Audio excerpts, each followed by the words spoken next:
ایک سوال آیا ہے کیا عقیقہ کے جانور کے لیے دتا ہونا ضروری ہے؟ ضروری نہیں ہے، دتا ہو تو بہتر ہے، لیکن جانور عقیقہ کا جو ہے وہ دتا ہونا شرط نہیں ہے۔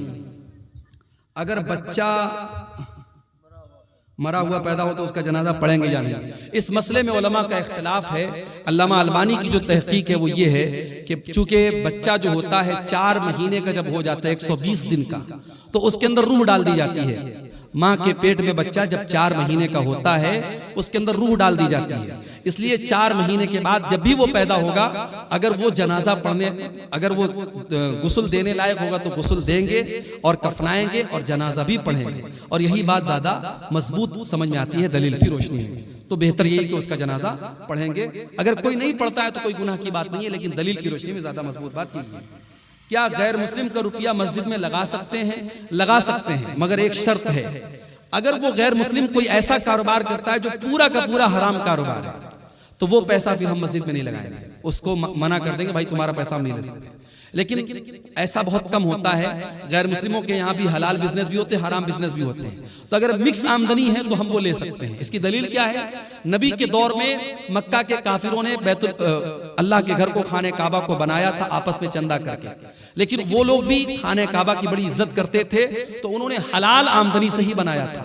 تو اللہ کے نبی نے جب خانہ کعبہ کو فتح کیا تو آپ نے خانہ کعبہ کو یہ کہہ کے گرا نہیں دیا کہ وہ ان کی آمدنی سے بنا ہے، ان کے چندے سے بنا ہے، آپ نے اس بلڈنگ کو برقرار رکھا۔ تو یہ عمل اس بات کی دلیل ہے کہ غیر مسلم کا چندہ بھی ہم لے سکتے ہیں، شرط یہ ہے کہ اس کی آمدنی ہے حلال آمدنی بھی شامل ہو۔ اگر مکمل حرام کی آمدنی ہے تو پھر ہم اس کا چندہ نہیں لیں گے۔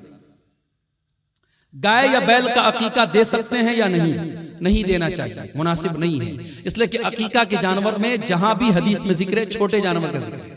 بعض علماء نے بڑے جانور کو جائز قرار دیا ہے، مگر دلیل کے اعتبار سے اس کی کوئی مضبوط دلیل نہیں ملتی۔ جہاں پر بھی حدیثوں میں ذکر ہے چھوٹے جانور کا ذکر ہے، آپ بکرا بکری کر سکتے ہیں، بھیڑا بھیڑی کر سکتے ہیں، دمبا وغیرہ کر سکتے ہیں، لیکن بڑے جانور کا ثبوت عقیقہ میں نہیں ملتا ہے۔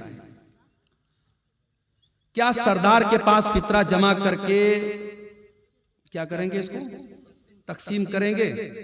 دیکھیے فطرہ کے سلسلے میں حدیث میں صرف اتنا آتا ہے کہ ہر مسلمان پر، چاہے وہ مرد ہو، چاہے وہ عورت ہو، چاہے وہ بچہ ہو، چاہے وہ جوان ہو، فطرہ فرض ہے۔ نبی کے دور میں اس کی ایک اجتماعی شکل ہوتی تھی، لوگ اللہ کے نبی کے پاس جمع کرتے تھے اور وہاں سے وہ غریبوں کو دیا جاتا تھا۔ تو آج اگر آپ وہ شکل اپنا رہے ہیں، اپنے سردار کے پاس اکٹھا کر رہے ہیں اور وہاں سے وہ غریبوں کو دیا جا رہا ہے، بہت اچھی بات ہے۔ ہاں تو کوئی حرج کی بات نہیں، اس میں کوئی دقت کی بات نہیں ہے، اجتماعی شکل میں دیا جا سکتا ہے۔ شرط یہ ہے کہ اس کا، دیکھیے زکوٰۃ ایک الگ چیز ہوتی ہے، فطرہ کی رقم ہم صرف فقراء اور مساکین کو دے سکتے ہیں، فطرہ کی رقم مسجد میں نہیں دے سکتے، فطرہ کی رقم سے امام کی تنخواہ نہیں دے سکتے، فطرہ کی رقم سے کسی مولوی کو نذرانہ نہیں دے سکتے۔ جو غریب اور فقیر اور مسکین لوگ ہیں ان کی ضرورتوں کو ہم فطرہ سے پورا کر سکتے ہیں اور کسی مصرف میں اس کو نہیں لگا سکتے۔ کوئی حرج کی بات نہیں، اپنے سے بانٹ سکتے ہیں۔ کیا میت کے نام سے افطار کرا سکتے ہیں؟ میت کی طرف سے جو عام صدقہ اور خیرات کیا جاتا ہے تو بہت سارے اہل علم نے یہ کہا ہے کہ افطار بھی ایک طریقے سے لوگوں کو کھانا کھلانا ہے، اور وہ بھی ایک طریقے سے اگر ہم کسی غریب کو کھلا رہے تو صدقہ ہے، تو اس اعتبار سے میت کی طرف سے بھی ہم افطار کرا سکتے ہیں۔ لیکن بہرحال افطار چونکہ ایک مخصوص عبادت ہے اور مستقل طور پر ہمیں کوئی ایسی دلیل نہیں ملتی کہ نبی کے صحابہ نے اپنے مرے ہوئے ماں باپ کی طرف سے یا رشتہ داروں کی طرف سے افطار کرایا ہو، اس لیے افطار زندے ہی کی طرف سے کیا جائے، انسان اپنی طرف سے کرے تو بہتر ہے۔